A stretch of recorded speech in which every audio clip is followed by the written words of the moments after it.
Okay,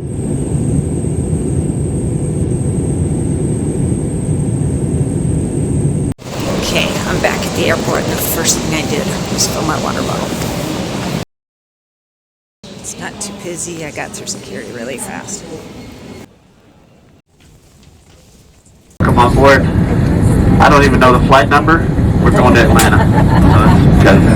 Captain said it's probably going to be a little bumpy on our descent into Atlanta, but he said the rest of the ride should be pretty nice.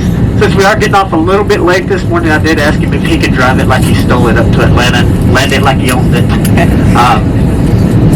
We do have to do a little de-icing this morning. I know it sounds strange to say de-icing in Austin.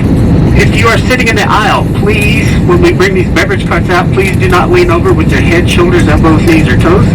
If you have a hard time remembering that, it is head, shoulders, knees, and toes. It's a real easy song. I just aged myself, so I apologize in advance.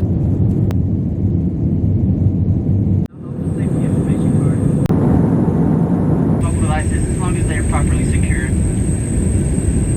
If you have anything else you would like to discard, just place that in the seat pocket.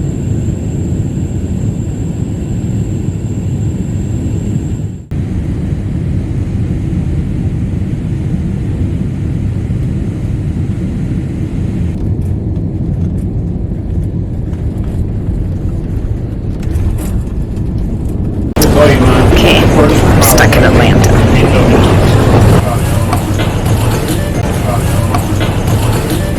I sit in the airport in Atlanta. Okay, this is a cool airport.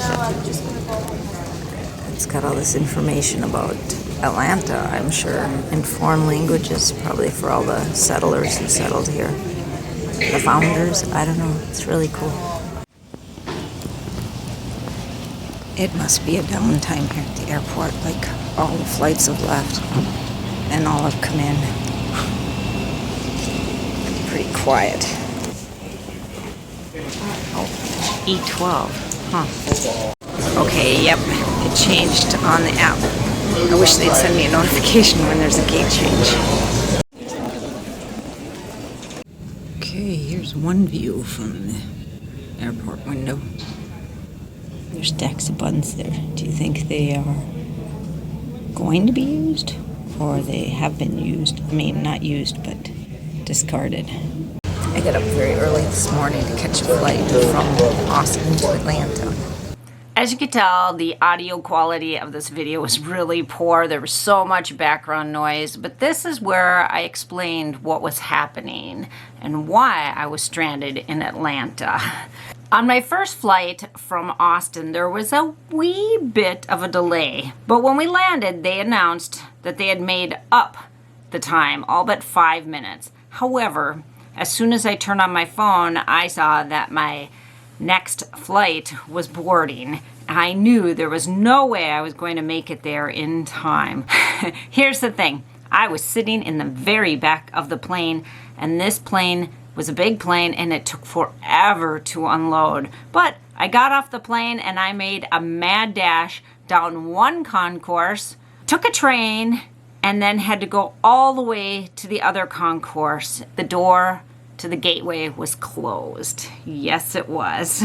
However, there were 2 women there. They had also missed the flight. It turns out they were on the same flight with me from Austin to Atlanta, and we were all going to Detroit. So we stood there talking a bit, and we found out we had all 3 flights together. We decided to talk to a gate agent, and he looked up a flight for us and said, okay, you can catch this flight and this flight. However, he said we'd have to go to the customer service desk, which was way down the concourse. I don't even know if they call it a concourse anymore. One thing he suggested was to use the courtesy phones instead of talking to the person at the desk. I said, wouldn't it be better to talk to somebody in person? He said, well, they might be able to help you, but you'd be better off calling on the courtesy phones. I went to use the courtesy phone, and I noticed the other 2 women who were traveling together, they decided to do the desk route. And I was on the phone for a long time.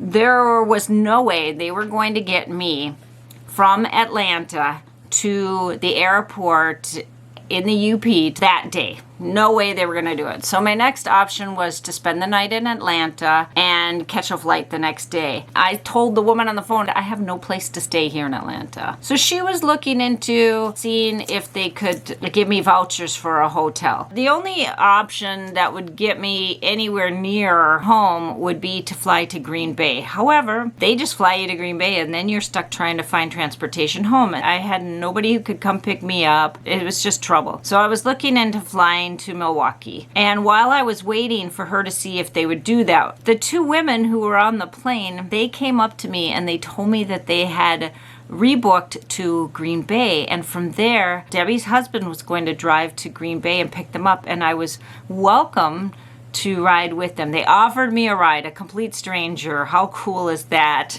You know, and Debbie is like, we're not afraid of stranger danger.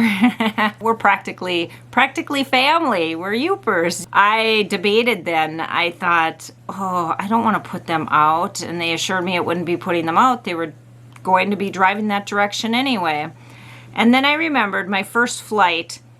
Remember the day my flight was canceled when I was headed to Austin? There was a woman who was at the airport and she sounded, she's like, now what do we do? What do we do? She said, I don't want to call my dad, you know, my elderly dad to come pick me up at the airport. And I said, well, my daughter's coming to pick me up and we can give you a ride. You know, so I reached out and I offered somebody a ride. I saw that she ended up renting a car. Anyway, I remembered that and I said, okay, I think I will take these women up on their kind offer. I booked the flight to Green Bay. The flight was going to get in really late.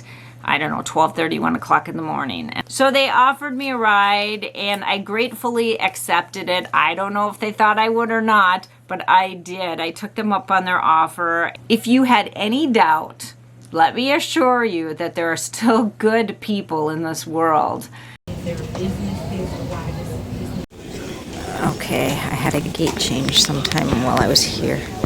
This room looks a little bit different. The other one was cooler. Yeah, it's dark outside. Try not to show people their faces. Okay, I'm in a quiet spot here. It's about an hour until takeoff. I explained that I'm going to get a ride from Green Bay from a couple of ladies.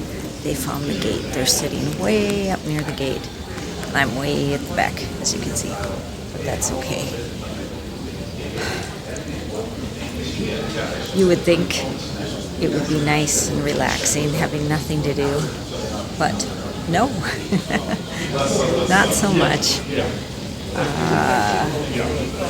So anyway, that's my status. Not a whole lot going on. Hope you're enjoying this video. Okay, one step closer.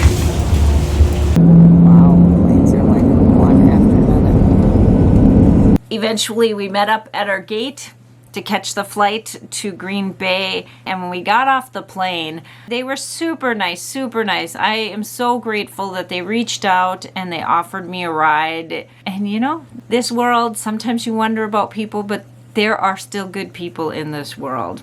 They were two of the nicest people I've had the privilege of meeting. I didn't get any video of them. I should have asked if they'd be in my video with me, but I didn't. We landed in Green Bay and we went to leave the airport and there was Debbie's husband, Jeff. They welcomed me in their vehicle and drove me not just to the area, but they drove me all the way home, dropped me off at my house. There was no legroom. I stuffed my backpack under the seat in front of me and I couldn't get it out. It was crazy. I'm in Green Bay. The last time I was at this airport was to pick up our dog Natty, but I didn't make it inside the terminal at all. Well, it's 3 a.m. and I made it home, and I want to thank Carol and Jeff and Debbie for giving me a ride. I really, really appreciate it. That was a long day, I'll tell you guys, a long day. But I made it home, and I'll get a few hours of sleep, and then I'll be babysitting my grandson in the morning. Well, it is morning. It's after 3. Whew. So I'm going to say goodnight to you guys. Good night. Bye.